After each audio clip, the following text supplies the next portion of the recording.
இந்தாங்க தாத்தா. அவருக்கு 3 வேளைலாம் டீ கொடுக்காதம்மா. ஏங்க பால் இல்ல, பால் வாங்கிட்டு வாங்க. நான் வேலை செஞ்சுட்டு இருக்கிறது தெரியலையா? எங்க தாத்தா கிட்ட கொடுத்து விடு, அவர் சும்மா தான் இருக்காரு. ஏங்க கத்தாதீங்க, கேட்ட போது. கேட்கட்டும். தாத்தா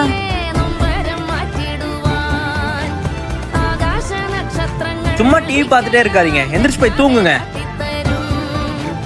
ஏங்க பெரியவங்ககிட்ட இப்படிதான் மரியாதை இல்லாம நடந்துப்பீங்களா? உங்களை என்னமோன்னு நினைச்சேன், கொஞ்சம் கூட மரியாதை தெரியாதவங்களா இருக்கீங்க. ச்சே, என்னாச்சுமா? உங்க பையன் தாத்தா கிட்ட இவ்ளோ மோசமா நடந்துக்கிறாரு. உங்க பையனுக்கு மரியாதை கொடுக்கவே தெரியாதா? என் பையன் கோவம் படுறான்னு தான் உனக்கு தெரியுது, அதுக்கு உண்டான அர்த்தம் என்னன்னு இன்னும் உனக்கு புரியல. நம்ம தாத்தாவுக்கு சுகர் இருக்கம்மா, அதனாலதான் என் பையன் 3 வேளை டீ கொடுக்க வேண்டாம்னு சொன்னான்.